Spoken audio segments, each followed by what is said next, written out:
Намасте. Из-за чего возникает храп? Спазм сосудов головного мозга нужно как-то устранить, чтобы кровообращение не заставилось в голове. И в мышцах это делается гораздо проще.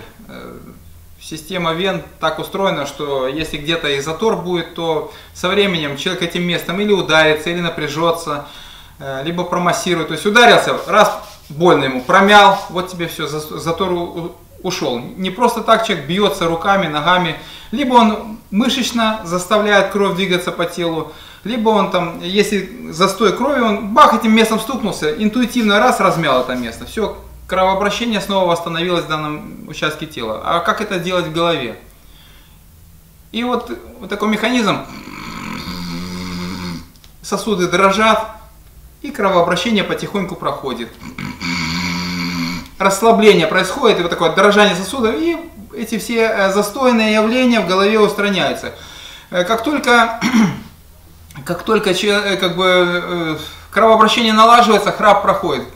Не просто так организм вызывает храп. Храп — это спасительная функция. Не будь храпа, он уже давно бы там от инсульта умер или еще от чего-нибудь, остановки какой-нибудь. То есть храп по большому счету защищает. Вывод какой? Вывод такой, что нужно избавляться от давления и делать сосуды в голове эластичными. Ну а от чего это зависит? Это зависит от питания, от тренировки.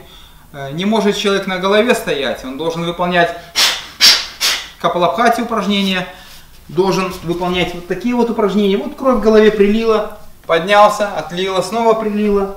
Вот так вот подышал. Вот. Ну и питание, конечно. Питание напрямую связано с сосудами. Что человек жрет, такие у него и сосуды. Сосуды — это же просто трубки. Но почему они иногда забиваются? Потому что шлаки есть в теле. Надо также живот очищать, потому что давление в голове связано напрямую с давлением в животе. Вот тебе и храп. Желаю удачи. Храпите на здоровье. Не хотите храпеть?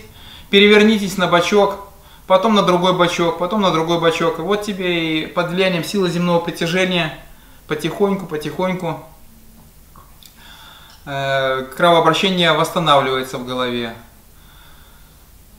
То есть храп нас защищает. Если не хотим храпеть, нужно очищаться, расслабляться, правильно питаться. В детстве я не видел, чтобы ребенок храпел. Но к старости все храпят, потому что накапливаются токсины, накапливается напряжение. Намасте.